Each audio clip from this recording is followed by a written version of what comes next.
저는 성한그룹 회장 한도연입니다. 이른을 넘긴 나이지만 사람을 보는 눈만큼은 아직 흐려지지 않았다고 자부하죠.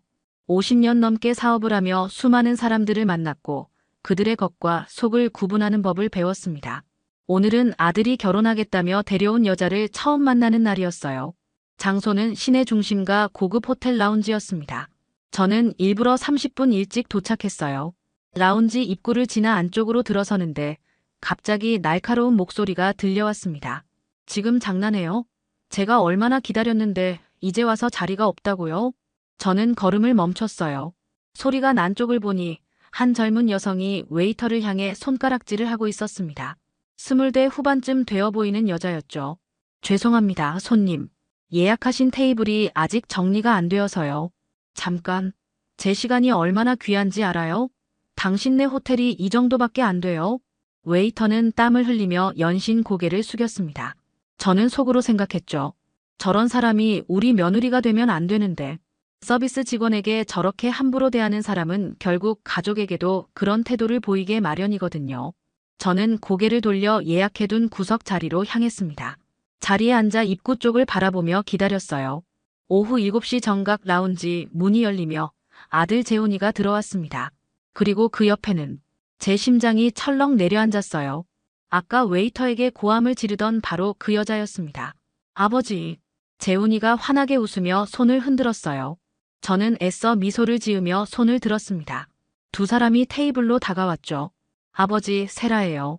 윤세라. 재훈이가 자랑스럽게 소개했습니다. 세라는 공손하게 허리를 숙이며 인사했어요. 처음 뵙겠습니다, 아버님. 목소리는 한없이 부드러웠습니다. 아까 그 날카롭던 음성과는 완전히 달랐죠. 저는 천천히 고개를 끄덕이며 말했어요. 반갑네. 편하게 앉게. 세라는 의자에 앉으며 가방을 옆에 걸쳐 놓았습니다. 제 눈에는 그녀의 손목에 찬 시계가 들어왔어요. 2천만 원은 좋게 넘는 명품이었죠. 그 가방 역시 시즌 한정판으로 보였습니다. 아버님, 앞으로 효도 많이 할게요. 재훈 오빠를 정말 잘 보살피겠습니다. 세라는 두 손을 공손히 모으고 말했습니다. 눈빛은 순수해 보였고 미소는 따뜻했어요. 하지만 저는 속으로 생각했죠. 불과 10분 전 저 입에서 나온 말들을 내가 똑똑히 들었는데 그때 아까 그 웨이터가 물을 가져왔어요. 손이 떨리는 게 보였습니다. 세라는 그를 힐끗 쳐다보고는 이내 시선을 거뒀어요. 마치 처음 보는 사람인 양 무덤덤했습니다. 저는 그 모습을 놓치지 않았어요. 사람의 진짜 얼굴은 바로 이런 순간에 드러나는 법이니까요. 세라는 완벽하게 연기하고 있었습니다. 세라 씨, 어떤 일 하고 있나? 작은 무역회사에서 일하고 있습니다. 대답은 매끄러웠어요. 재훈이는 옆에서 흐뭇하게 웃고 있었죠. 저는 찻잔을 들며 천천히 말했습니다. 그래, 사람의 진짜 모습은 말이 아니라 행동에서 드러나는 법이지. 특히 약자를 대하는 태도를 보면 그 사람의 인성을 알 수 있어. 세라의 미소가 순간 굳었습니다. 눈빛이 흔들리는 게 보였어요. 하지만 곧 다시 밝은 표정을 지었죠. 맞는 말씀이세요, 아버님. 저는 더 이상 말하지 않았습니다. 그날 밤 집으로 돌아온 저는 비서 김 과장에게 전화를 걸었어요. 세라 씨 주소 알아봐. 그리고 내일까지 택배기사 복장 준비해줘. 진짜 얼굴을 확인할 시간이었습니다. 이틀 뒤 저는 택배기사 복장으로 갈아입었습니다. 남색 유니폼에 모자를 깊게 눌러쓰고 마스크로 얼굴을 가렸어요. 거울을 보니 평범한 배달기사 그 이상도 이하도 아니었죠. 김 과장이 준비한 상자를 들고 세라가 산다는 아파트로 향했습니다. 세라가 사는 곳은 강남의 신축 고층 아파트였어요. 30억은 좋게 넘는 곳이었죠. 로비에 들어서자 대리석 바닥이 반짝였고 천장에는 화려한 조명이 달려 있었습니다. 경비원이 저를 힐끗 보더니 고개를 끄덕이며 지나가라는 손짓을 했어요. 엘리베이터를 타고 23층까지 올라갔습니다. 복도는 조용했고 몇 걸음 걸으니 세라의 집 앞이었어요. 저는 초인종을 눌렀습니다. 잠시 후 문 너머로 목소리가 들려왔죠. 누구세요? 택배입니다. 거기 두세요. 세라는 문도 열지 않고 말했습니다. 목소리가 차갑게 느껴졌어요. 저는 다시 말했죠. 확인 서명이 필요합니다.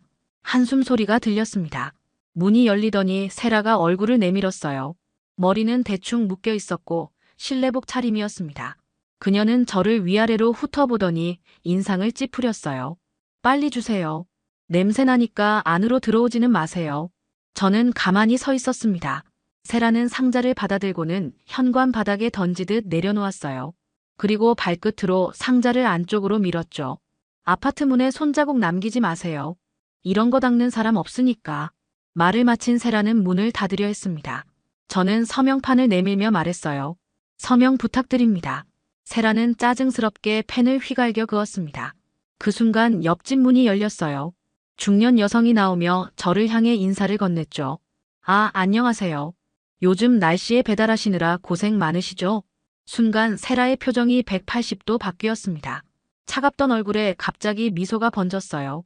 아, 맞아요. 요즘 날씨가 너무 더운데 정말 고생 많으시겠어요.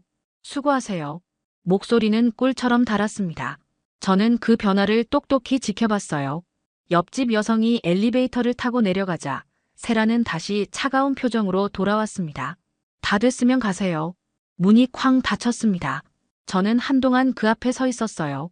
가슴속에서 뭔가 무거운 게 내려앉는 기분이었죠. 재훈이가 사랑한다는 여자의 진짜 모습이 이런 거였습니다. 집으로 돌아온 저는 김 과장을 불렀어요. 세라 씨에 대해 자세히 조사해봐. 재산 상태, 직장, 학력, 모든 걸 알아봐. 알겠습니다, 회장님. 사흘 뒤, 김 과장이 두꺼운 서류 봉투를 들고 왔습니다. 저는 그 내용을 천천히 읽어 내려갔어요. 읽으면 읽을수록 한숨이 나왔죠. 세라가 사는 아파트는 전세가 아니라 월세였습니다. 매달 300만 원씩 나가고 있었어요. 그녀의 월급은 250만 원. 월세를 내고 나면 남는 게 거의 없었죠. 신용카드 대금은 2천만 원이 넘었고 대부분 명품 구매였습니다. 학력란에는 명문대 졸업이라고 적혀 있었지만 실제로는 학점은행제로 학위를 딴 것으로 확인됐어요. 전부 거짓이었군. 저는 서류를 내려놓으며 중얼거렸습니다.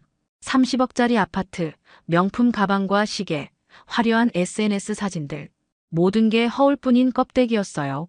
하지만 진짜 문제는 그게 아니었습니다. 거짓보다 더 나쁜 건 사람을 함부로 대하는 그 태도였죠.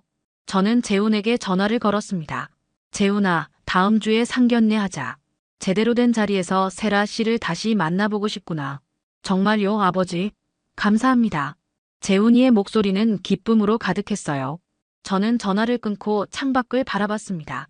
이제 진실을 밝힐 시간이었습니다. 상견례 날짜가 잡혔습니다. 장소는 시내 한복판에 있는 고급 한정식 집이었어요. 저는 일부러 제가 자주 가는 곳으로 정했습니다. 그곳 사장님과는 20년 지기였거든요.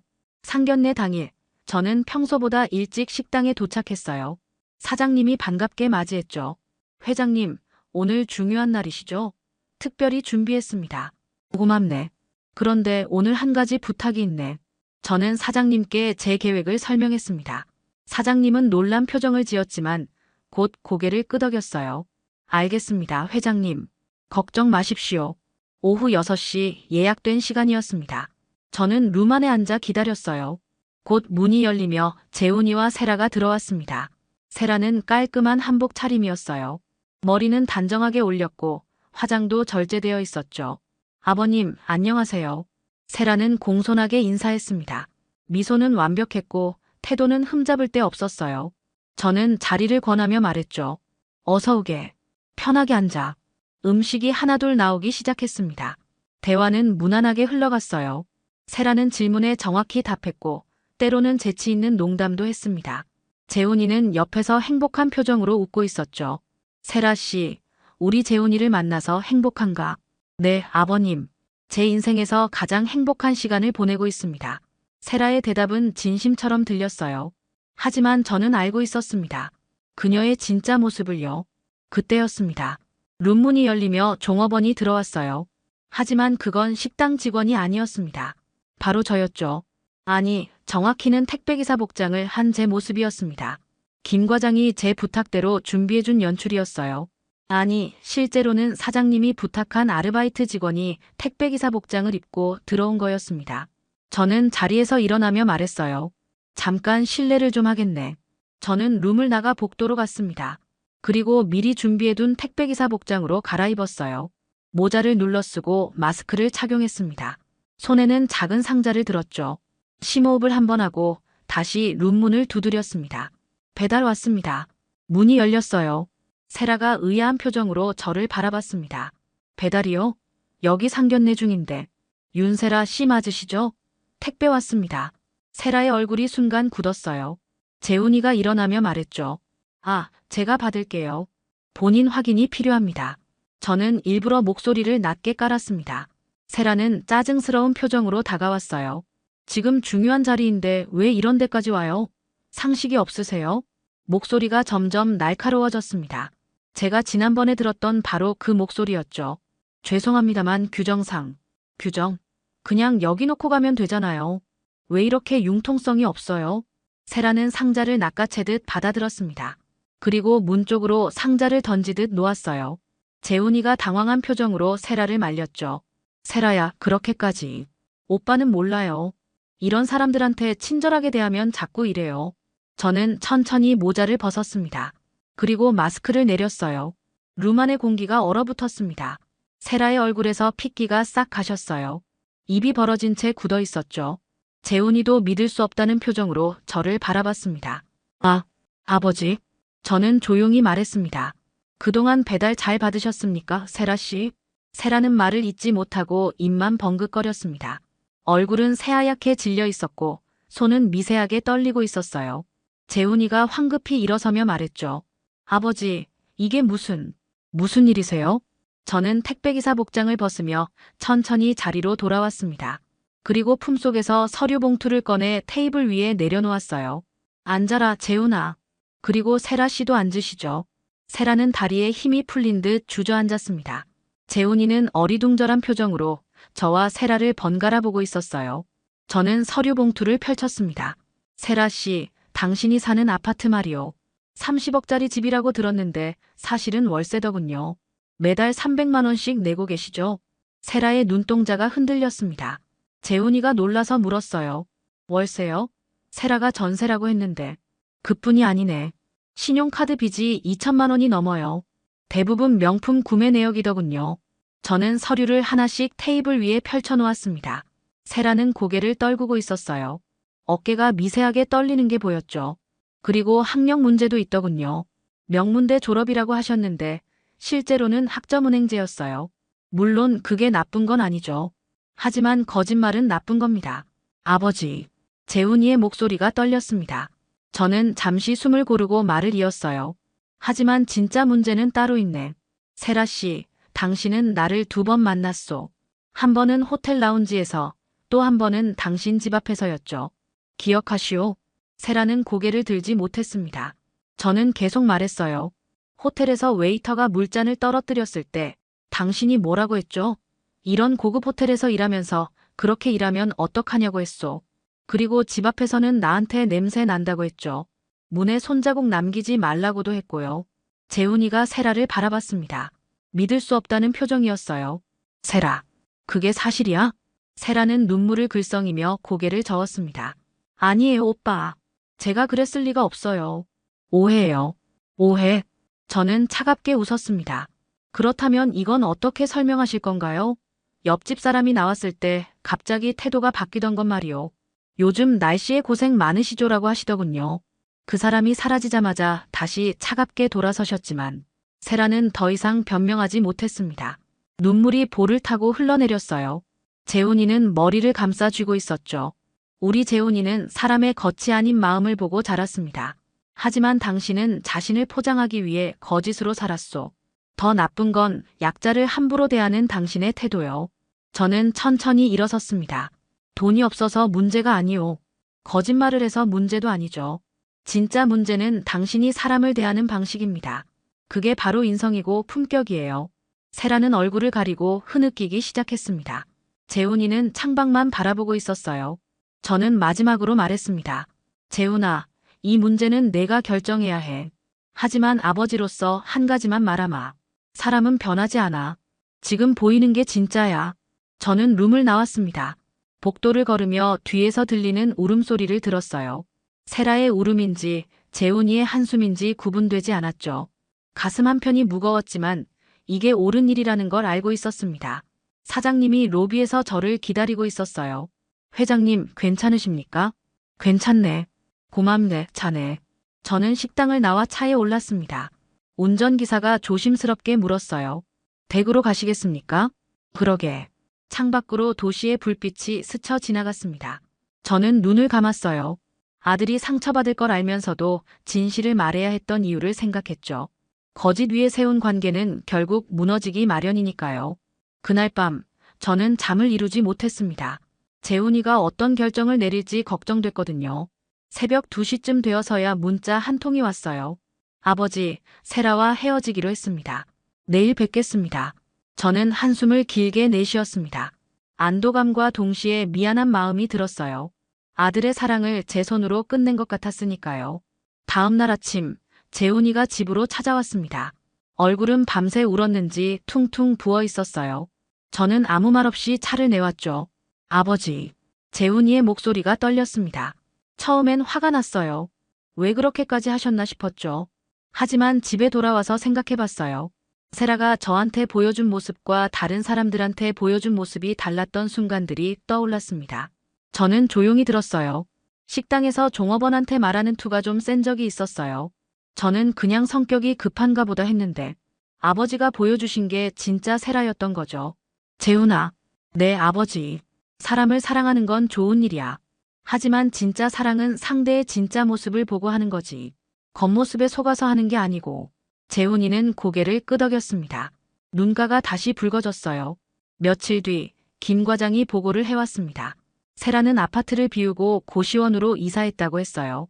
명품들을 중고로 팔아 빚을 갚기 시작했다고 했죠. 저는 복잡한 심정이었습니다. 회장님, 세라 씨가 회장님을 만나고 싶다고 합니다. 나를, 네, 사과하고 싶다고 하더군요. 저는 잠시 망설였습니다. 그리고 고개를 끄덕였어요. 알았네.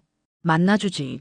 일주일 뒤, 저는 세라를 회사 근처 조용한 카페에서 만났습니다.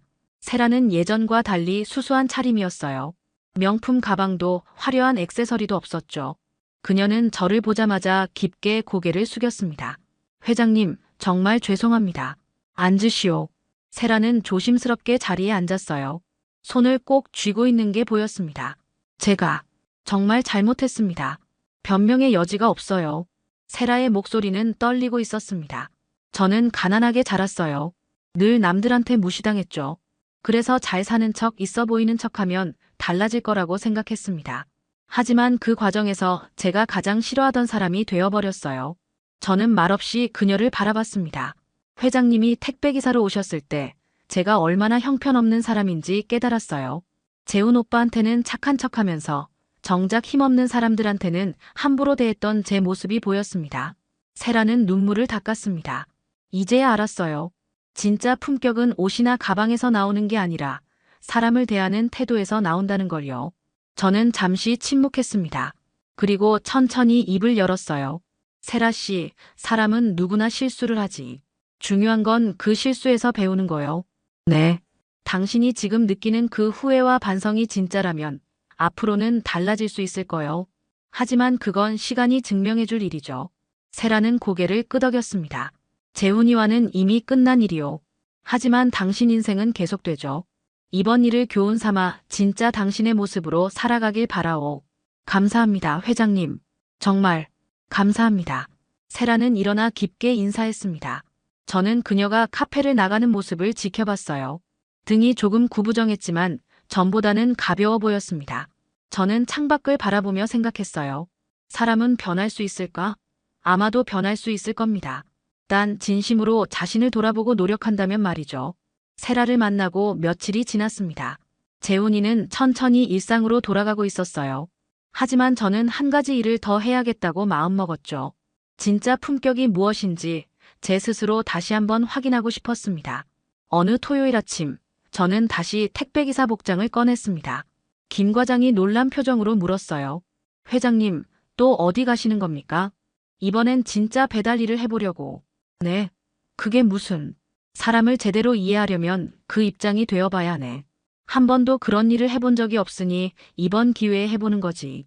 저는 근처 택배 대리점에 연락했습니다. 사장님은 제 부탁에 흔쾌히 응해주셨어요. 하루 동안 배달 일을 도와주기로 한 겁니다. 아침 8시, 저는 대리점 앞에 섰습니다. 이미 수십 개의 상자들이 쌓여 있었어요. 사장님이 웃으며 말했죠. 회장님, 생각보다 힘드실 겁니다. 괜찮으시겠어요? 해봐야 알겠죠. 첫 배달지는 5층 건물이었습니다. 엘리베이터가 없었어요. 무거운 상자를 들고 계단을 오르는데 숨이 차올랐죠. 이른이 넘은 나이에 이 일을 한다는 게 쉽지 않았습니다. 초인종을 누르자 중년 여성이 문을 열었어요. 아이고 아저씨, 더운데 고생 많으세요. 잠깐만요. 그녀는 안으로 들어가더니 시원한 음료수를 하나 건네주었습니다. 드시고 가세요. 이 더위에 정말 힘드시겠어요. 감사합니다. 저는 고개를 숙이며 음료수를 받았습니다. 그 작은 배려가 얼마나 큰 힘이 되는지 알 수 있었어요. 두 번째 배달지는 고급 아파트였습니다. 로비에서 경비원이 저를 멈춰 세웠어요. 어디 가십니까? 803호의 택배 배달입니다. 확인하고 올라가세요. 경비원은 무뚝뚝했지만 예의는 갖추고 있었죠. 저는 엘리베이터를 타고 8층으로 올라갔습니다. 초인종을 누르자 젊은 남성이 문을 열었어요. 택배요. 아, 거기 두세요. 그는 상자를 받아들고는 바로 문을 닫았습니다. 감사하다는 말도 미안하다는 말도 없었어요. 저는 그저 다음 배달지로 향했죠. 오전 내내 10여 곳을 돌아다녔습니다. 어떤 사람은 친절했고 어떤 사람은 무관심했어요. 한 집에서는 젊은 여성이 짜증스럽게 말했습니다. 왜 이렇게 늦게 와요? 아침에 온다고 하지 않았어요? 죄송합니다. 물량이 많아서요. 다음부턴 시간 좀 지켜주세요. 그녀는 상자를 끌고 가며 문을 쾅 닫았습니다. 저는 복도에 서서 한숨을 내쉬었어요. 세라가 저한테 했던 말들이 떠올랐죠. 냄새 난다. 손자국 남기지 마라. 그때 그 말들이 얼마나 상처가 됐을지 이제야 제대로 느껴졌습니다. 점심시간이 되었습니다. 저는 대리점으로 돌아와 사장님과 함께 식사를 했어요. 어떠셨습니까, 회장님? 힘드네요. 육체적으로도 힘들지만 정신적으로도 쉽지 않더군요. 맞습니다. 우리를 사람 취급 안 하는 분들도 계시거든요. 사장님의 말에 저는 고개를 끄덕였습니다. 오전 내내 경험한 일들이 주마등처럼 스쳐 지나갔어요. 오후에도 배달은 계속됐습니다. 한 빌라에서 할머니를 만났어요. 할머니는 무거운 상자를 받으며 미안해하셨죠. 아이고, 젊은 사람도 아닌데 이런 일 하시느라 고생이네요. 괜찮습니다. 제 일이니까요. 잠깐만 기다려보소. 할머니는 안으로 들어가더니 손수 만든 떡을 싸가지고 나오셨습니다. 이거라도 드시고 힘내소. 저는 그 따뜻함에 가슴이 뭉클했어요. 가진 게 많지 않아도 남을 배려할 줄 아는 사람. 그게 진짜 품격이었습니다. 하루 일과가 끝났습니다. 저는 대리점 사장님께 인사하고 집으로 돌아왔어요. 몸은 녹초가 되었지만 마음은 이상하게 가벼웠습니다. 그날 밤 저는 오랜만에 일기를 썼어요. 사람의 가치는 지위나 재산이 아니라 타인을 대하는 태도에서 나온다. 오늘 그걸 다시 한번 배웠다. 일주일이 지났습니다. 저는 재훈이를 저녁 식사에 초대했어요. 아들과 단둘이 마주 앉은 건 오랜만이었죠. 재훈이는 예전보다 조금 수척해 보였지만 표정은 한결 밝아져 있었습니다. 아버지, 그동안 많이 생각했어요. 재훈이가 먼저 말문을 열었습니다. 처음엔 아버지한테 서운했어요. 제 사랑을 믿어주지 않는 것 같았거든요. 하지만 지금은 알겠어요. 아버지가 지켜주신 거죠, 저를. 저는 말없이 고개를 끄덕였습니다. 세라와 헤어지고 나서 깨달았어요. 저는 사랑에 빠진 게 아니라 세라가 만들어낸 이미지에 빠져 있었던 거예요. 진짜 그녀를 본 게 아니었죠. 재훈아, 네 아버지. 사람을 판단할 때는 그 사람이 약자를 어떻게 대하는지 봐야 해. 윗사람한테는 누구나 잘하거든. 하지만 자기보다 약한 사람, 자기한테 득이 안 되는 사람한테 어떻게 하느냐가 진짜 인성이야. 재훈이는 진지하게 들었습니다. 아버지가 택배기사 복장을 하고 직접 가신 이유를 이제 알겠어요. 세라의 진짜 모습을 보여주시려고 하신 거죠. 그래. 말로만 들으면 믿지 않았을 테니까. 저는 잠시 망설이다가 말했습니다. 사실 나도 며칠 전에 진짜 배달 일을 해봤어. 네. 아버지가요? 그래. 하루 종일 상자를 들고 계단을 오르내렸지. 그리고 알았어. 그 일이 얼마나 힘든지, 작은 친절이 얼마나 큰 힘이 되는지. 재훈이는 놀란 표정으로 저를 바라봤습니다. 한 할머니가 손수 만든 떡을 주시더구나. 가진 게 많지 않으셔도 마음만큼은 따뜻하신 분이셨어. 반대로 고급 아파트에 사는 사람 중엔 인사 한마디 없는 이들도 많았고. 아버지, 재훈아, 진짜 부자는 돈 많은 사람이 아니야. 마음이 넉넉한 사람이지. 그게 진짜 품격이고 재훈이는 눈시울이 붉어졌습니다. 아버지, 감사합니다. 제대로 배웠어요. 우리는 오랜만에 편안한 대화를 나눴습니다. 세라 이야기는 더 이상 나오지 않았어요. 대신 앞으로의 계획에 대해 이야기했죠. 며칠 뒤, 저는 회사에서 임원 회의를 열었습니다. 안건은 직원 복지 개선이었어요. 우리 회사 청소 용역 직원들, 경비원분들, 식당 조리사분들의 처우를 개선하려고 합니다. 임원들이 고개를 끄덕였습니다. 급여 인상은 물론이고 휴게 공간도 새로 만들 겁니다. 그리고 명절 때 선물도 정규직과 동일하게 지급하도록 하죠. 한 임원이 조심스럽게 물었어요. 회장님, 비용이 상당할 텐데요. 돈으로 환산할 수 없는 게 있네. 우리 회사를 묵묵히 지켜주시는 분들에 대한 존중이지. 그게 바로 우리 회사의 품격이야. 회의는 만장일치로 통과됐습니다. 저는 직접 각 부서를 돌아다니며 직원들과 악수를 나눴어요. 청소하시는 아주머니들, 경비실 아저씨들, 식당에서 일하시는 분들, 모두 감사하다는 인사를 건넸습니다. 회장님이 직접 오시다니 영광입니다. 한 경비원분이 말씀하셨어요. 아닙니다. 제가 더 감사하죠. 덕분에 우리가 편하게 일할 수 있으니까요. 그날 저녁 재훈이한테서 전화가 왔습니다. 아버지, 오늘 회사에서 소문 들었어요. 아버지가 하신 일 말이에요. 별거 아니야. 아니에요. 정말 멋지세요, 아버지. 저도 아버지처럼 되고 싶어요. 전화를 끊고 저는 창밖을 바라봤습니다. 도시의 불빛이 반짝이고 있었어요. 어딘가에서 누군가는 오늘도 묵묵히 일하고 있겠죠. 택배를 나르고 청소하고 음식을 만들고 그들이 있어 세상이 돌아간다는 걸 우리는 너무 쉽게 잊고 삽니다. 저는 서랍에서 택배기사 복장을 꺼냈어요. 그리고 옷장 한편에 조심스럽게 걸어두었습니다. 언제든 다시 입을 수 있도록 겸손을 잊지 않기 위해서 말이죠. 한 달이 흘렀습니다. 저는 다시 그 고급 호텔 라운지를 찾았어요. 세라와 재훈이를 처음 만났던 바로 그곳이었죠. 이번에는 혼자였습니다. 창가 자리에 앉아 차를 마시며 지나가는 사람들을 바라봤어요. 문득 아까 그 웨이터가 보였습니다. 세라가 물잔을 떨어뜨렸을 때 꾸중을 들었던 젊은 직원이었죠. 저는 그를 불렀습니다. 실례합니다만 잠깐 앉으시겠어요? 웨이터는 당황한 표정을 지었습니다. 저요? 손님, 제가 실수를. 아닙니다. 그냥 이야기 좀 나누고 싶어서요. 그는 조심스럽게 자리에 앉았어요. 저는 명함을 건넸습니다. 웨이터의 눈이 커졌죠. 성한그룹. 회장님이세요? 그렇습니다. 한 달 전 여기서 있었던 일 기억하시나요? 한 젊은 여성이 당신한테 화를 낸 적이 있었죠. 그는 고개를 끄덕였습니다. 기억합니다. 그날 정말 힘들었어요. 그때 당신은 끝까지 예의를 지켰더군요. 화를 내지 않고 정중하게 사과했죠. 그게 진짜 프로페셔널리즘입니다. 웨이터의 눈시울이 붉어졌습니다. 감사합니다, 회장님. 사실 그날 너무 속상해서 그만둘까 생각도 했거든요. 하지만 당신은 계속했어요. 그게 바로 품격입니다. 남이 어떻게 대하든 자신의 원칙을 지키는 것 말이죠. 저는 그에게 회사 채용 명함을 건넸습니다. 우리 회사에서 일할 생각 없으신가요? 당신 같은 사람이 필요합니다. 그날 이후로 저는 종종 그런 일들을 했습니다. 묵묵히 일하는 사람들을 찾아가 감사를 표하고 응원했어요. 회사 청소하시는 아주머니들과 함께 점심을 먹기도 했고 경비실에서 차를 나눠 마시기도 했죠. 재훈이는 그런 저를 보며 변하기 시작했습니다. 어느 날 재훈이가 말했어요. 아버지, 저도 오늘 택배 받으면서 기사님한테 감사하다고 했어요. 그리고 시원한 음료수도 드렸고요. 잘했구나. 예전엔 그냥 받기만 했는데 이제는 달라 보여요. 그분들도 누군가의 아버지고 가족이잖아요. 저는 흐뭇하게 웃었습니다. 제가 가르치려 했던 게 바로 그거였으니까요. 어느 주말 저는 재훈이와 함께 봉사활동을 나갔습니다. 독거노인분들께 도시락을 배달하는 일이었어요. 한 할머니 댁에 들어서자 작은 원룸이 눈에 들어왔습니다.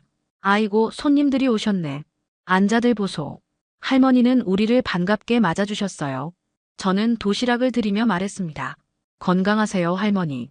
고맙네. 이렇게 찾아와 주는 것만으로도 고마워요.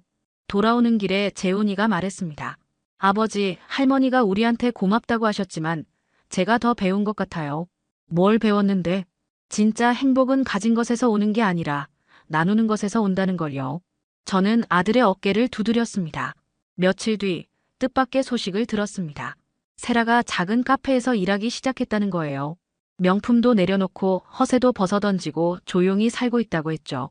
김 과장이 전해준 소식이었습니다. 회장님, 세라 씨가 많이 달라졌다고 합니다.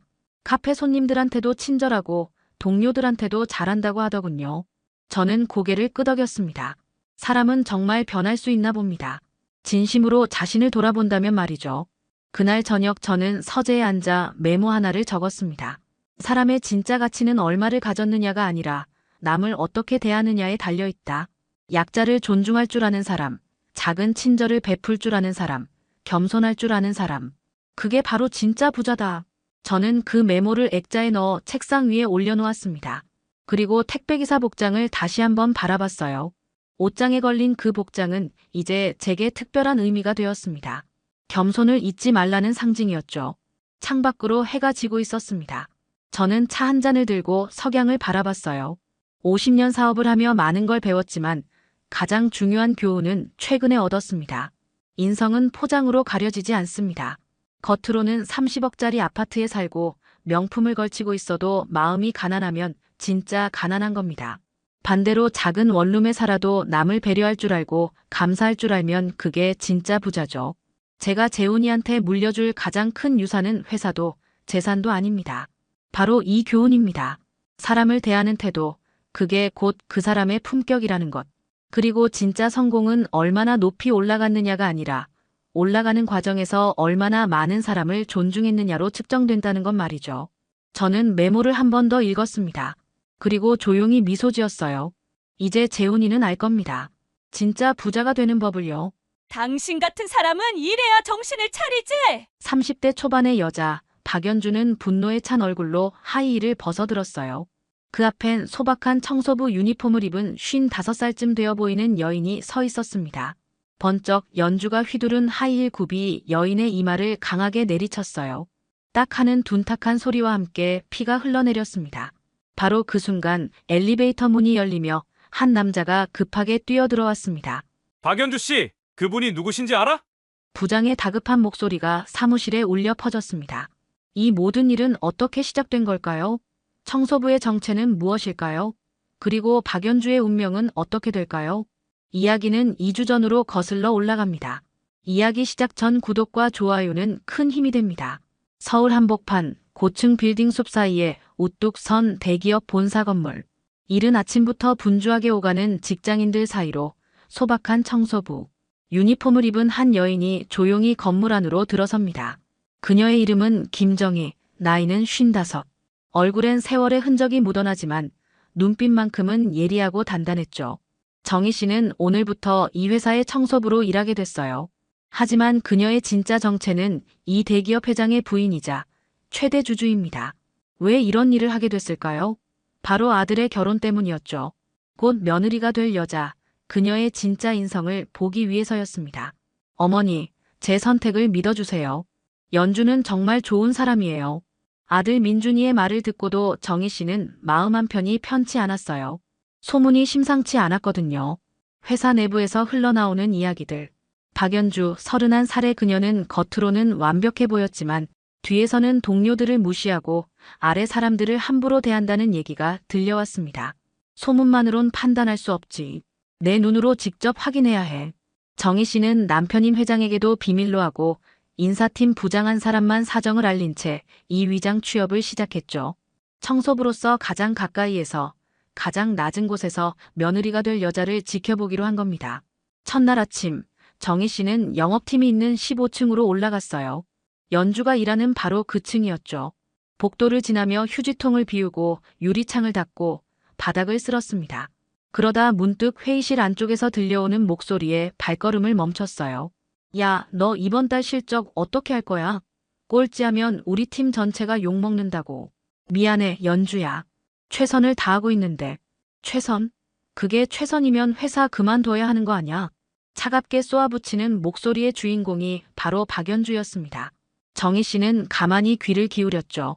연주는 동료를 질책하면서도 곧바로 웃음을 터뜨리며 말했어요. 농담이야, 농담. 그래도 좀 더 열심히 하자, 응. 겉으론 농담처럼 포장했지만 그 안에 담긴 날카로운 칼날을 정희 씨는 느낄 수 있었습니다. 회의실 문이 열리고 연주가 나왔어요. 복도에서 청소 중이던 정혜 씨와 눈이 마주쳤죠. 아, 청소하시는 분, 여기 좀 치워주세요. 회의 끝났으니까. 연주는 그저 스쳐 지나가듯 말하고는 휴대폰을 보며 걸어갔습니다. 인사도 눈맞춤도 없었어요.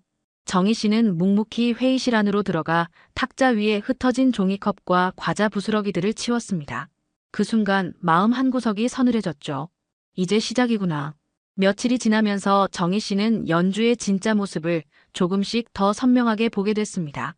겉으로는 상냥하고 똑 부러지는 커리어 우먼이었지만 아래 사람들을 대하는 태도는 완전히 달랐죠. 아줌마, 여기 커피 좀 타다 주세요. 설탕 2스푼, 프림 3개요. 연주는 청소부인 정희 씨를 마치 심부름꾼처럼 대했습니다. 정희 씨가 청소도구를 들고 있는데도 아랑곳하지 않았어요. 처음엔 참았죠. 그저 지켜보기 위해 온 거니까요. 네, 알겠습니다. 정희 씨는 조용히 고개를 숙이고 탕비실로 향했어요. 커피를 타서 갖다 주자 연주는 한 모금 마시더니 인상을 찌푸렸습니다. 이거 너무 뜨거운데요? 다시 타다 주세요. 미지근하게요. 말투는 공손했지만 그 안엔 무시와 오만이 가득했죠. 주변 동료들은 눈치만 보며 고개를 숙였습니다. 아무도 나서지 않았어요. 정희 씨는 다시 커피를 가지고 탕비실로 향했고 시켜서 다시 갖다 줬습니다. 이제야 마실만 하네요. 고맙다는 말도 없었어요. 정희 씨는 그저 미소를 지으며 자리를 떴죠. 하지만 마음속엔 씁쓸함이 번져갔습니다. 점심시간이 되자 사무실 분위기가 한결 풀어졌어요. 다들 식당으로 가거나 도시락을 꺼내 먹기 시작했죠. 연주는 배달 음식을 시켰습니다. 떡볶이와 튀김이 담긴 플라스틱 용기들이 책상 위에 놓였어요. 아, 맛있다. 역시 여기 떡볶이가 최고야. 연주는 동료들에게 환하게 웃으며 말했습니다. 하지만 다 먹고 난 뒤의 모습은 달랐죠. 기름기 가득한 용기들, 소스가 흘러내린 일회용 젓가락, 냅킨 뭉치들을 그대로 책상 위에 방치했어요. 청소하시는 분, 여기 좀 치워주세요. 연주는 정혜 씨를 손짓으로 불렀습니다. 정혜 씨가 다가가자 연주는 쓰레기 봉투를 툭 던지듯 내밀었죠. 빨리 처리해주세요. 냄새 나기 전에요. 그 순간 정희 씨의 손이 잠깐 멈췄어요. 하지만 곧 침착하게 봉투를 받아들었습니다. 주변 직원들은 불편한 표정을 지었지만 역시 아무도 말하지 않았어요. 다들 연주의 눈치를 보고 있었던 겁니다. 저 사람 너무한 거 아냐? 쉿, 조용히 해. 연주 언니 들으면 큰일 나. 근데 청소하시는 분도 사람인데 저렇게 대하는 건 좀. 직원들은 작은 목소리로 속삭였지만 그것뿐이었습니다. 정희 씨는 쓰레기를 들고 복도로 나왔어요. 쓰레기통에 버리면서 깊은 한숨을 내쉬었죠. 이게 진짜 모습이구나. 민준이가 알까, 이런 모습을. 오후 내내 정희 씨는 청소를 하며 연주를 관찰했습니다. 상사에겐 공손했지만 동료들에겐 은근히 무시하는 태도를 보였어요. 특히 자기보다 직급이 낮거나 나이가 어린 사람들에게 더욱 심했죠. 김대리, 이 서류 왜 이렇게 정리했어요? 다시 해요. 최 사원, 복사 좀 해와요. 열부요, 열부. 빨리요. 명령하듯 말하는 연주의 목소리엔 배려라곤 찾아볼 수 없었습니다. 정희 씨는 걸레를 짜며 생각했어요. 더 지켜봐야겠어. 확실히 알아야 해. 퇴근 시간이 되자 직원들이 하나둘 자리를 떴습니다. 연주도 가방을 챙기며 자리에서 일어났죠. 그때 정희 씨가 복도를 지나가고 있었어요. 연주는 그녀를 보더니 빙긋 웃으며 말했습니다. 수고하세요, 아줌마. 표면적으론 인사였지만 그 안에 담긴 건 동등한 인간에 대한 존중이 아니었죠. 정희 씨는 고개를 숙여 인사했습니다. 네, 조심히 가세요. 엘리베이터 문이 닫히고 정희 씨는 홀로 복도에 섰어요. 창밖으로 노을이 지고 있었습니다. 그날은 금요일이었습니다. 한 주를 마무리하는 날이었죠. 사무실 분위기는 비교적 여유로웠지만 연주만큼은 달랐어요. 얼굴이 굳어 있었습니다. 박연주 씨, 보고서 제출 기한이 오늘 오후 5시예요. 준비됐죠? 팀장이 다가와 물었습니다. 연주는 당황한 표정을 감추며 고개를 끄덕였어요. 네, 물론이죠. 거의 다 됐어요. 하지만 실상은 달랐습니다. 연주는 보고서를 제대로 준비하지 못했어요. 일주일 내내 시간이 있었지만 다른 일에 신경 쓰느라 미뤄뒀거든요. 이제 남은 시간은 3시간뿐이었습니다. 어떡하지? 시간이 너무 없는데. 연주는 초조하게 컴퓨터 화면을 들여다봤습니다. 손가락은 바쁘게 키보드를 두드렸지만 내용은 제대로 채워지지 않았어요. 주변 동료들은 눈치를 보며 각자 일을 했습니다. 시간은 빠르게 흘렀고 어느새 오후 4시가 됐습니다. 연주의 얼굴엔 땀이 맺혔어요. 긴장감이 극에 달했죠. 그때 정희 씨가 쓰레기통을 비우러 연주의 책상 옆을 지나갔습니다. 비켜요. 지금 바쁘다고요. 연주가 날카롭게 소리쳤습니다. 정희 씨는 조용히 물러났어요. 하지만 연주의 신경은 이미 날카로워질 대로 날카로워진 상태였습니다. 5시가 되자 팀장이 다시 나타났어요. 연주 씨, 보고서 제출해 주세요. 아, 그게요. 조금만 더 시간을 주시면. 안 돼요. 임원회의가 6시에 시작돼요. 지금 당장 제출해야 합니다. 팀장의 목소리는 단호했습니다. 연주는 당황했어요. 보고서는 절반도 완성되지 않았거든요. 그 순간 연주의 머릿속에 한 가지 생각이 스쳤습니다. 팀장님, 사실은요. 연주는 잠시 망설이다가 입을 열었습니다. 제가 어제 밤늦게까지 작업했는데 오늘 아침에 보니까 파일이 손상돼 있더라고요. 뭐라고요? 청소하시는 분이 실수로 컴퓨터를 건드리신 것 같아요. 제가 자리에 없을 때요. 거짓말이었습니다. 하지만 연주는 태연하게 말을 이어갔죠. 팀장의 얼굴이 굳어졌어요. 정말인가요? 네, 정말이에요. 그래서 다시 작업하느라 시간이 부족했던 거예요. 주변 직원들이 웅성거리기 시작했습니다. 정희 씨는 멀리서 그 광경을 지켜보고 있었어요. 가슴이 철렁 내려앉았습니다. 청소부 아줌마, 이리 와봐요. 팀장이 정희 씨를 불렀습니다. 정희 씨는 천천히 다가갔어요. 모든 직원들의 시선이 그녀에게 쏠렸습니다. 오늘 아침에 이 컴퓨터 만지셨어요? 아니요, 전혀요. 정희 씨는 침착하게 대답했습니다. 하지만 연주는 발끈했어요. 거짓말 마세요. 제가 출근했을 때 여기서 청소하고 계셨잖아요. 청소는 했지만 컴퓨터는 건드리지 않았습니다. 정희 씨의 목소리는 조용했지만 단호했습니다. 연주는 점점 흥분하기 시작했어요. 지금 저한테 거짓말쟁이라고 하는 거예요? 청소부 주제에 감히. 순간 사무실이 얼어붙었습니다. 연주의 말투가 너무 노골적이었거든요. 직원들은 놀란 표정으로 서로를 쳐다봤어요. 연주 씨, 진정하세요. 팀장이 말렸지만 연주는 이미 이성을 잃은 상태였습니다. 회사에서의 평판, 임원들 앞에서의 체면, 모든 게 무너질 것 같은 두려움이 그녀를 짓눌렀죠. 왜 진정해요? 이 사람 때문에 제가 망신당하고 있잖아요. 연주는 책상 밑에서 신고 있던 하이힐을 벗었습니다. 그리고 분노에 찬 표정으로 정희 씨에게 다가갔어요. 당신 같은 사람은 이래야 정신을 차리지. 그 순간 연주는 구두를 높이 치켜들어 정희 씨의 이마를 내리쳤습니다. 딱 하는 소리와 함께 정희 씨의 이마가 찢어졌어요. 피가 흘러내렸습니다. 정희 씨는 비틀거렸지만 쓰러지지 않았습니다. 이마를 손으로 감싸쥐며 그 자리에 섰어요. 피가 손가락 사이로 흘러내렸습니다. 사무실은 완전히 얼어붙었습니다. 누구도 말을 하지 못했어요. 모두가 경악한 표정으로 그 광경을 바라봤죠. 연주 자신도 자기가 뭘 한 건지 깨닫고 손이 떨리기 시작했습니다. 이게 내가. 연주는 손에 든 구두를 내려다봤습니다. 정희 씨는 묵묵히 이마를 누르고 있었어요. 피는 계속 흘러내렸지만 그녀는 아무 말도 하지 않았습니다. 팀장이 황급히 다가왔습니다. 이게 무슨 짓이에요? 당장 구급차를 불러요. 한 직원이 황급히 전화기를 집어들었습니다. 다른 직원들은 그저 멍하니 서 있을 뿐이었어요. 정희 씨는 천천히 고개를 들어 연주를 바라봤습니다. 그 눈빛엔 분노도 원망도 없었어요. 그저 깊은 실망만이 담겨 있었습니다. 괜찮습니다. 구급차는 필요 없어요. 정희 씨는 조용히 말했습니다. 그리고 청소도구를 챙겨 들고 천천히 사무실을 나섰어요. 복도를 걸어가는 그녀의 뒷모습은 쓸쓸했지만 어딘가 당당했습니다. 연주는 그 자리에 멍하니 서 있었어요. 손엔 여전히 구두가 쥐어져 있었습니다. 주변 동료들은 믿을 수 없다는 표정으로 그녀를 바라봤죠. 누군가 작은 목소리로 속삭였습니다. 미쳤어. 완전히 미쳤어. 정희 씨가 사무실을 나간 지 채 5분도 지나지 않았을 때 엘리베이터 문이 열리며 한 남자가 급하게 뛰어들어왔습니다. 회사 인사 담당 부장 최민수였어요. 그의 얼굴은 창백했고 이마엔 땀이 송골송골 맺혀 있었습니다. 박연주 씨 어디 있어요? 부장의 목소리는 급박했습니다. 직원들은 멍한 표로 연주를 가리켰어요.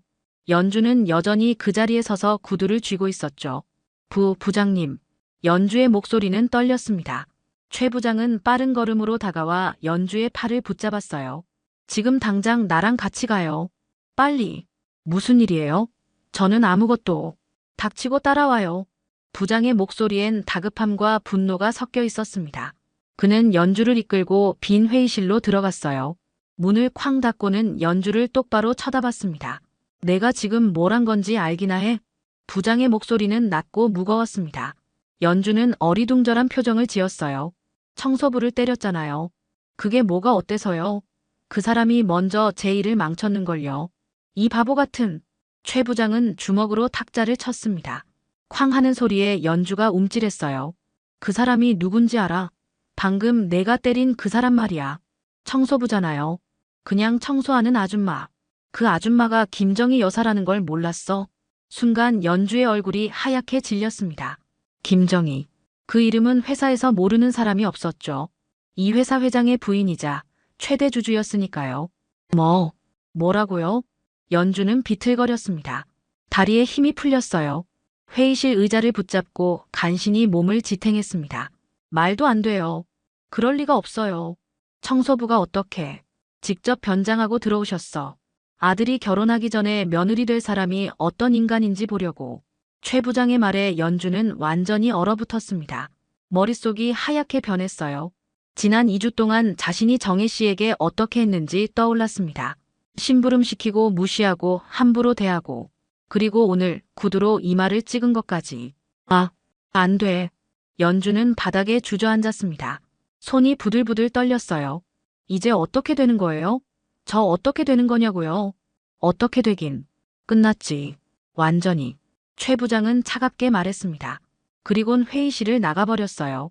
연주는 혼자 남겨졌습니다. 차가운 바닥에 앉아 멍하니 천장을 바라봤죠. 밖에선 이미 소문이 퍼지고 있었습니다. 최 부장이 몇몇 직원들에게만 조용히 말했지만 그런 소문은 불처럼 번지는 법이죠. 진짜래. 그 청소부 아줌마가 회장님 부인이래. 헐. 그럼 연주 언니는 어떡하지?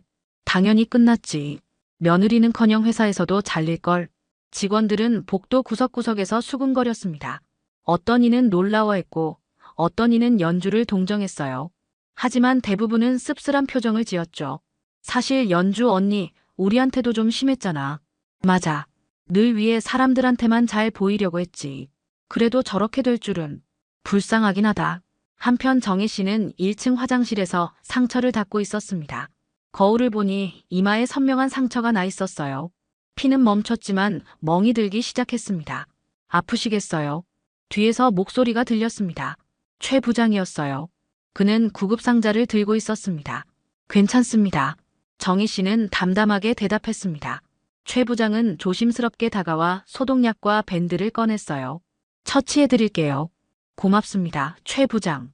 상처에 소독약을 바르는 동안 정희 씨는 아무 소리도 내지 않았습니다. 고통을 참는 모습이 역력했지만 표정은 평온했어요. 모두 봤습니다. 충분히 봤어요. 정희 씨는 조용히 말했습니다. 이제 끝내야겠어요. 더 이상은 안 되겠습니다. 최 부장은 고개를 끄덕였습니다. 그도 이 상황이 여기서 끝나야 한다는 걸 알고 있었죠. 내일 임원회의 때 말씀하시겠습니까? 네, 그래야겠어요. 정희 씨는 거울 속 자신의 모습을 바라봤습니다. 이마의 상처가 선명했어요. 하지만 그녀의 눈빛은 흔들림이 없었습니다. 민준이에게도 알려야죠. 아들이 알 권리가 있으니까요.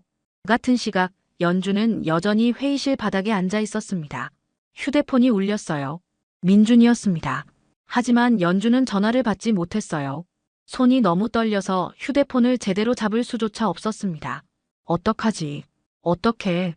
연주는 중얼거렸습니다. 눈물이 주르륵 흘러내렸어요. 하지만 이미 늦었습니다.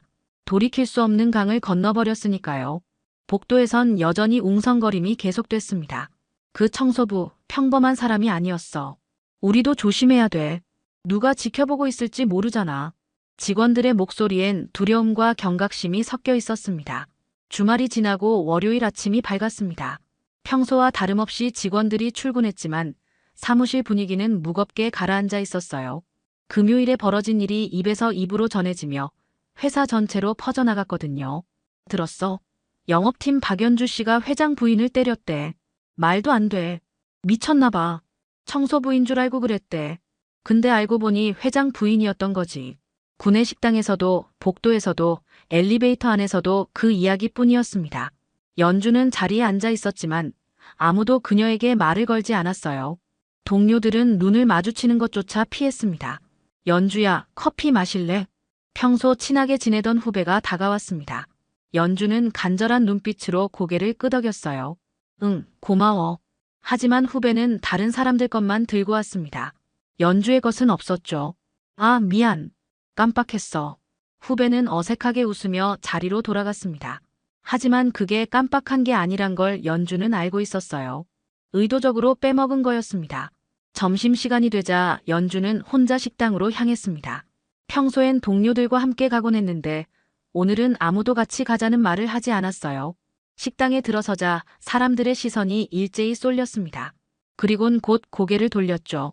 연주는 식판을 들고 음식을 담았습니다. 자리를 찾아 두리번거렸지만 어디에도 앉을 곳이 없었어요. 빈자리가 있어도 사람들은 가방이나 서류를 올려놓으며 자리를 막았습니다. 여기 앉아도 될까요? 연주가 조심스럽게 물었습니다. 하지만 그 자리에 앉아있던 직원은 고개를 저었어요. 미안해요. 친구 기다리고 있어요. 거짓말이었습니다. 하지만 연주는 아무 말도 할 수 없었어요. 결국 구석자리에 혼자 앉아 식사를 했습니다. 음식은 목으로 넘어가지 않았습니다. 오후가 되자 더 충격적인 소식이 들려왔습니다.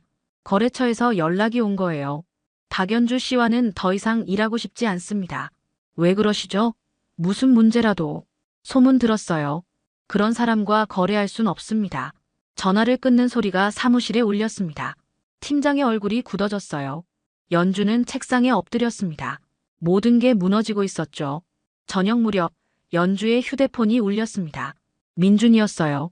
주말 내내 전화를 피했지만 이젠 더 이상 피할 수 없었습니다. 여보세요. 연주야, 우리 만나야겠어. 민준의 목소리는 차가웠습니다. 평소의 따뜻함은 온데간데 없었어요. 응, 알았어. 지금 당장. 회사 앞 카페로 나와.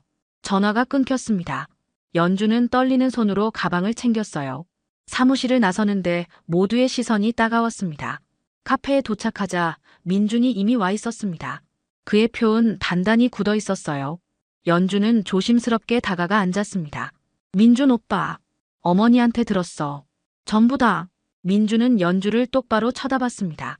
그 눈빛엔 실망과 분노가 가득했어요. 오빠, 그건 내가 몰랐어. 청소부인 줄 알고. 청소부면 때려도 돼. 그게 내 생각이야? 민준의 목소리가 높아졌습니다. 주변 사람들이 힐끗 쳐다봤지만 그는 개의치 않았어요. 아니, 그게 아니라 나도 그때 너무 화가 나서. 변명하지 마. 어머니 이마에 난 상처봤어. 아직도 멍이 들어있더라. 연주는 고개를 숙였습니다. 눈물이 뚝뚝 떨어졌어요. 미안해. 정말 미안해. 미안하다고 다야. 넌 어머니한테만 그런 게 아니잖아. 회사 사람들한테도 아랫사람들한테도 늘 그랬지. 민주는 한숨을 깊게 내쉬었습니다. 나도 소문 들었어. 내가 회사에서 어떻게 행동했는지. 다들 널 무서워하고 싫어한다더라. 아니야. 그건 오해야. 오해? 어머니가 직접 보셨는데 그게 오해야?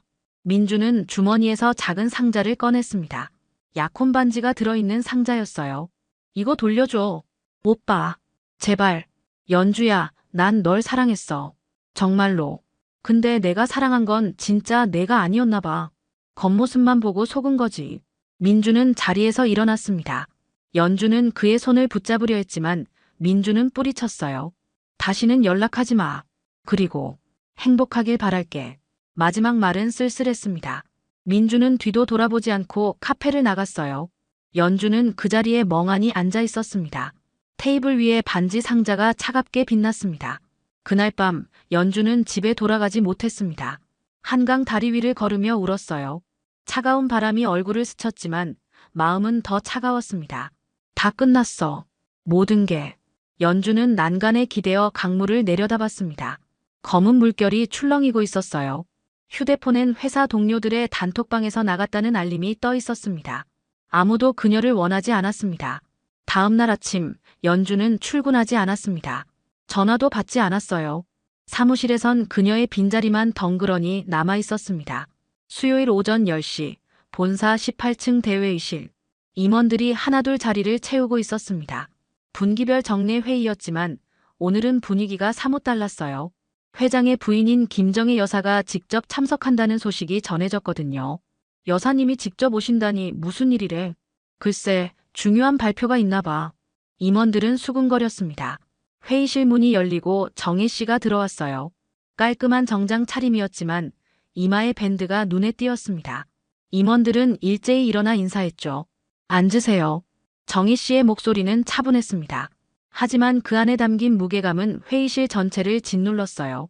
오늘 여러분께 말씀드릴 게 있어서 이 자리에 왔습니다. 정희 씨는 천천히 주위를 둘러봤습니다. 최 부장에게 고개를 끄덕이자 그는 노트북을 열었어요. 스크린에 사진들이 나타났습니다. 정희 씨가 청소부 유니폼을 입고 일하는 모습이었죠. 이게 여사님이십니까? 한 임원이 놀라며 물었습니다. 정희 씨는 고개를 끄덕였어요. 네, 맞습니다. 지난 2주 동안 저는 이 회사에서 청소부로 일했습니다. 회의실이 술렁이었습니다. 임원들은 믿을 수 없다는 표정을 지었어요. 왜 그러신 겁니까? 제 아들의 약혼녀를 보기 위해서였습니다. 박연주 영업팀 과장이죠. 순간 회의실이 조용해졌습니다. 모두가 사태의 심각성을 깨달았어요. 겉모습만으론 사람을 알 수 없다고 생각했습니다. 특히 제 며느리가 될 사람이라면 진짜 인성을 봐야 한다고 생각했죠. 정희 씨는 이마에 밴드를 가리켰습니다. 그래서 제가 본 건 이겁니다. 지난 금요일 박연주는 자기 실수를 저에게 뒤집어 씌웠고 화가 난다며 구두로 제 이마를 가격했습니다. 뭐라고요? 몇몇 임원들이 자리에서 벌떡 일어났습니다. 믿기지 않는다는 표정이었어요. 증거가 있습니까? 있습니다. CCTV 영상도 있고 목격자도 여럿입니다. 최 부장이 영상을 재생했습니다. 스크린에 그날의 장면이 고스란히 담겨 있었어요. 연주가 구두를 휘두르는 모습, 정희 씨가 이마를 감싸주는 모습, 모두가 숨을 죽이고 지켜봤습니다. 하지만 이건 시작에 불과했습니다. 정희 씨는 계속 말을 이어갔습니다. 2주 동안 저는 박연주가 동료들을 무시하고 신입사원들의 아이디어를 가로채고 약한 사람들을 함부로 대하는 걸 봤습니다. 특히 청소부나 경비원 같은 사람들에겐 눈길조차 주지 않았죠. 임원들의 얼굴이 굳어졌습니다. 회사의 핵심 가치 중 하나가 바로 상호 존중이었거든요. 인사팀장. 네, 여사님. 박연주의 인사 기록을 보고해 주세요. 인사팀장이 자료를 펼쳤습니다. 박연주 과장은 입사 3년 차로 실적은 우수한 편입니다. 하지만 내부 평가에서 동료 관계 항목은 계속 낮은 점수를 받았습니다. 익명 설문조사에서도 함께 일하기 어려운 사람 항목에 자주 이름이 올랐고요. 왜 그동안 조치가 없었습니까? 정희 씨의 질문에 인사팀장은 머리를 숙였어요. 실적이 좋아서. 그리고 명확한 증거가 없었습니다. 이제 증거가 있습니다. 충분하죠? 정희 씨의 목소리는 단호했습니다. 그때 회의실 문이 조심스럽게 열렸어요. 영업팀 직원들이 줄지어 들어왔습니다. 모두 긴장한 표정이었죠. 여러분, 증언해 주시겠습니까? 최 부장이 물었습니다. 한 신입사원이 떨리는 목소리로 입을 열었어요. 저는 신입사원 이지은입니다. 박연주 과장님은 제가 만든 기획안을 가져가셨어요. 제 이름은 빼고 본인 이름만 넣어서 보고하셨습니다. 저도 비슷한 경험이 있습니다. 다른 직원도 나섰습니다. 회의 시간에 제 의견을 무시하시고 나중에 똑같은 내용을 본인 아이디어라고 발표하셨습니다. 하나둘 증언이 이어졌습니다. 그동안 참아왔던 이야기들이 쏟아져 나왔어요. 임원들의 표정은 점점 더 심각해졌습니다. 충분히 들었습니다. 정희 씨가 손을 들어 말을 멈췄습니다. 이 회사는 제 남편이 30년 전 단돈 100만 원으로 시작했습니다. 그때 우리의 가치는 명확했어요. 사람을 존중하고 정직하게 일하고 함께 성장한다.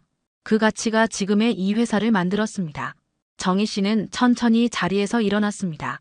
하지만 박연주는 그 가치를 짓밟았습니다. 사람을 도구로 여기고 약한 사람을 무시하고 자기 이익만 챙겼죠.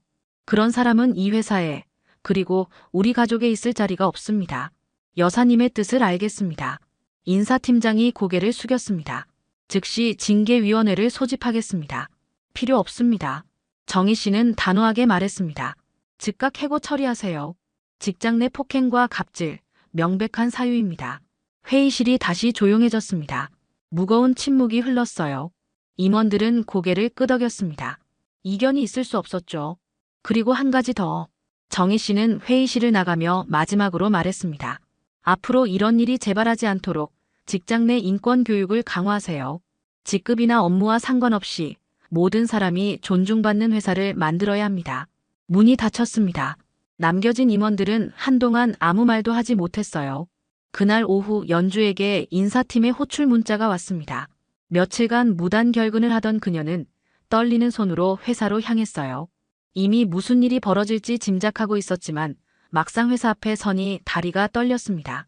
인사팀 사무실에 들어서자 최 부장이 차갑게 그녀를 맞이했습니다. 앉으세요. 연주는 의자에 앉았습니다.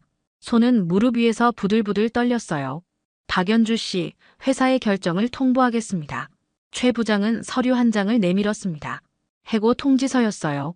직장 내 폭행, 동료에 대한 갑질, 그리고 지속적인 인권 침해 행위로 인해 즉각 해고 조치합니다. 오늘부로 효력이 발생하며 퇴직금은 지급되지 않습니다. 부장님, 연주의 목소리는 떨렸습니다. 한 번만 기회를 주세요. 제가 잘못했어요. 정말 잘못했다고요. 기회는 이미 많았습니다. 3년 동안 여러 번 경고를 받았죠. 하지만 당신은 변하지 않았어요. 최 부장의 목소리엔 동정심이라곤 찾아볼 수 없었습니다. 무엇보다 회장 부인을 폭행한 건 용서받을 수 없는 일입니다. 그건 몰라서 그랬어요. 청소부인 줄 알고. 청소부라면 때려도 됩니까? 최 부장의 날카로운 질문에 연주는 입을 다물었습니다. 할 말이 없었어요. 짐을 싸서 오늘 안으로 나가세요. 보안팀이 동행할 겁니다. 연주는 비틀거리며 일어났습니다. 복도를 걸어 자기 자리로 가는데 모든 직원들의 시선이 따가웠어요. 어떤 이는 동정했고 어떤 이는 차갑게 외면했습니다. 책상 앞에 서자 지난 3년이 주마등처럼 스쳐 지나갔습니다. 입사 첫날의 설렘, 첫 계약을 따냈을 때의 기쁨, 승진 발표를 들었을 때의 자부심. 하지만 이제 모든 게 끝났어요. 연주야. 뒤에서 목소리가 들렸습니다. 같은 팀 후배였어요. 연주는 고개를 돌리지 않았습니다. 미안해. 나도 어쩔 수가 없었어. 후배는 작은 상자 하나를 책상 위에 놓고 갔습니다. 안에는 사무실에서 쓰던 개인 물건들이 담겨 있었어요. 누군가 미리 챙겨준 거였죠. 연주는 상자를 들고 엘리베이터로 향했습니다. 보안 직원 한 명이 조용히 뒤를 따랐어요. 엘리베이터 안에서 연주는 거울에 비친 자신의 모습을 봤습니다. 초췌하고 비참한 모습이었죠. 1층에 내려서자 로비에 사람들이 모여 있었습니다. 바로 그때 정혜 씨가 회장과 함께 들어오는 모습이 보였어요. 연주는 얼어붙었습니다. 정희 씨도 연주를 발견했습니다. 두 사람의 시선이 마주쳤어요. 정희 씨는 천천히 다가왔습니다. 연주는 무릎이 꺾이며 그 자리에 주저앉았어요. 죄송합니다. 정말 죄송합니다. 눈물이 주르륵 흘러내렸습니다. 하지만 정희 씨의 표정은 차갑게 굳어 있었어요. 박연주 씨, 정희 씨는 담담하게 말했습니다. 남을 어떻게 대하는지가 그 사람의 진짜 값어치입니다. 당신은 지위가 낮다고 힘이 없다고 사람들을 무시했어요. 그게 당신의 진짜 모습이었죠. 아니에요. 저는. 변명하지 마세요. 2주 동안 제가 다 봤습니다. 청소부였던 저한테만 그런 게 아니었어요. 신입사원들한테도 경비원 아저씨한테도 모두에게 그랬잖아요. 정희 씨는 한숨을 쉬었습니다. 제 아들은 당신을 사랑했습니다. 하지만 사랑만으론 부족해요. 존중이 없는 관계는 오래 갈 수 없거든요. 당신은 다른 사람을 존중할 줄 몰랐어요. 회장 부인님, 저 정말, 당신은 우리 집안에 들어올 자격이 없습니다. 그리고 이 회사에 있을 자격도 없고요. 정희 씨는 더 이상 말하지 않고 지나쳤습니다. 회장도 실망한 표정으로 고개를 저으며 따라갔어요. 연주는 바닥에 주저앉아 울었습니다. 로비를 지나가던 사람들이 힐끗힐끗 쳐다봤지만 아무도 다가오지 않았어요. 보안 직원이 조심스럽게 그녀의 팔을 잡았습니다. 가셔야 합니다. 연주는 비틀거리며 일어났습니다. 상자를 가슴에 꼭 안고 건물 밖으로 나갔어요. 한때 자랑스럽게 출근하던 그 문을 이제 다시는 들어올 수 없게 됐습니다. 저녁 무렵 연주의 아파트. 그녀는 소파에 앉아 멍하니 천장을 바라보고 있었습니다. 휴대폰엔 부모님의 부재중 전화가 15통이나 쌓여 있었어요. 소식을 들으신 거겠죠. 초인종이 울렸습니다. 연주는 일어나지 않았어요. 하지만 초인종은 계속 울렸습니다. 연주야. 나야, 엄마야. 문 열어. 어머니의 목소리였습니다. 연주는 비틀거리며 일어나 문을 열었어요. 어머니가 황급히 안으로 들어왔습니다. 애야, 무슨 일이 있었던 거야? 어머니는 연주를 안았습니다. 연주는 어머니 품에서 아이처럼 울었어요. 엄마, 나 다 망쳤어. 모든 걸 다 망쳤어. 괜찮아, 괜찮아. 엄마가 있잖아. 하지만 괜찮을 리 없었습니다. 직장도 약혼자도 미래도 모두 잃어버렸으니까요. 연주가 쌓아 올린 모든 것들이 한순간에 무너져 내렸습니다. 그날 밤 연주는 창밖을 바라보며 생각했습니다. 만약 다시 돌아갈 수 있다면 모든 걸 다르게 했을 텐데, 사람들을 존중하고 겸손하게 행동하고 진심으로 대했을 텐데. 하지만 시간은 되돌릴 수 없었습니다. 이미 저질러진 일들은 돌이킬 수 없었어요. 남은 건 후회와 자책뿐이었습니다. 다음 날 아침 회사는 평소처럼 분주하게 돌아가고 있었습니다. 하지만 영업팀 사무실은 어딘가 다른 느낌이었어요. 연주의 빈자리가 너무나 선명하게 눈에 들어왔거든요. 아침 조회 시작하겠습니다. 팀장이 직원들을 모았습니다. 모두들 긴장한 표정으로 자리에 앉았어요. 여러분도 알다시피 박연주 과장은 어제부로 회사를 떠났습니다. 직장 내 폭행과 갑질로 인한 징계 해고였습니다. 직원들 사이에서 작은 탄식이 흘러나왔습니다. 예상했던 일이었지만 막상 공식 발표를 듣고 나니 무거웠어요. 이번 일을 계기로 회사는 직장 내 인권 보호를 더욱 강화할 예정입니다. 여러분 한 분 한 분이 존중받는 환경을 만들어 가겠습니다. 팀장의 말이 끝나고 조회가 끝났습니다. 직원들은 조용히 흩어졌어요. 누군가 연주의 책상 위에 놓인 화분을 치우며 중얼거렸습니다. 결국 이렇게 끝나는구나. 점심시간 게시판 앞에 사람들이 모여들었습니다. 새로운 공지가 붙어 있었거든요. 직장 내 갑질 및 폭행으로 인한 징계 해고 공지. 해당 직원 박연주 전 영업팀 과장. 사유 직장 내 폭행, 동료에 대한 지속적 괴롭힘 및 갑질 행위. 조치, 즉각 해고, 퇴직금 미지급. 재발 방지 대책, 전사 인권 교육 강화, 익명 신고 시스템 도입. 공지를 읽는 직원들의 표정은 복잡했습니다. 어떤 이는 고개를 끄덕였고 어떤 이는 안타까워했어요. 하지만 대부분은 이게 올바른 결정이었다는 걸 알고 있었습니다. 당연한 결과지. 사람을 그렇게 대하면 안 되는 거야. 그래도 좀 안타깝긴 하네. 안타까워. 맞을 짓을 한 거지. 우리가 얼마나 고생했는데. 신입사원들은 특히 복잡한 심정이었습니다. 그동안 괴롭힘을 당했지만 막상 이런 결말을 보니 씁쓸했거든요. 오후 2시 대회의실에 전 직원이 소집됐습니다. 회장이 직접 나서서 말씀하신다는 공지가 떴거든요. 직원들은 긴장한 표정으로 자리를 채웠습니다. 회장이 단상에 올랐습니다. 그 옆엔 정혜 씨도 함께 있었어요. 이마의 밴드는 여전했지만 표은 평온했습니다. 직원 여러분, 이번 주에 안타까운 일이 있었습니다. 회장의 목소리는 무겁고 진지했습니다. 한 직원이 동료를 폭행하고 오랜 기간 갑질을 일삼았습니다.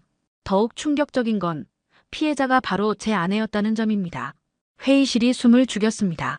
제 아내는 아들의 약혼녀가 어떤 사람인지 알기 위해 2주 동안 청소부로 일했습니다. 그리고 그 과정에서 우리 회사에 민낯을 봤죠. 회장은 잠시 말을 멈추고 직원들을 둘러봤습니다. 좋은 것도 봤습니다. 묵묵히 일하는 분들, 서로 돕는 분들, 진심으로 회사를 아끼는 분들. 하지만 나쁜 것도 봤습니다. 약한 사람을 무시하고 자기 이익만 챙기고 겉과 속이 다른 모습들.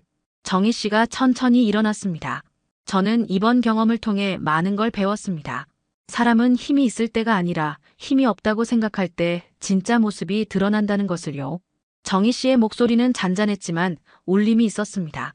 청소부였던 저를 무시했던 사람, 경비원 아저씨에게 인사도 안 하는 사람, 배달기사님께 함부로 하는 사람. 그런 사람들이 의외로 많더군요. 직원들은 고개를 숙였습니다. 자신을 돌아보는 시간이었어요. 하지만 반대로 청소부인 저에게도 밝게 인사해 주시고 무거운 짐을 들어주시고 존중해 주신 분들도 많았습니다. 그분들께 감사드립니다. 정희 씨는 깊은 인사를 했습니다. 몇몇 직원들의 눈가가 붉어졌어요. 앞으로 이 회사는 변할 겁니다. 직급이나 직위가 아니라 사람 그 자체로 존중받는 회사가 되겠습니다. 그게 제가 이번 일을 통해 얻은 교훈입니다. 회장이 다시 마이크를 잡았습니다. 오늘부터 새로운 제도를 도입합니다. 모든 직원이 익명으로 갑질과 괴롭힘을 신고할 수 있는 시스템, 분기마다 실시하는 인권교육, 그리고 청소와 경비를 담당하시는 분들의 처우 개선입니다. 박수 소리가 터져 나왔습니다. 작은 박수였지만 진심이 담겨 있었어요. 회의가 끝나고 직원들이 흩어졌습니다. 복도에서 한 신입사원이 정희 씨에게 다가왔어요. 여사님 그때 못 도와드려서 죄송했습니다. 괜찮아요. 당신 잘못이 아니에요. 정희 씨는 따뜻하게 미소 지었습니다. 앞으론 용기 내세요.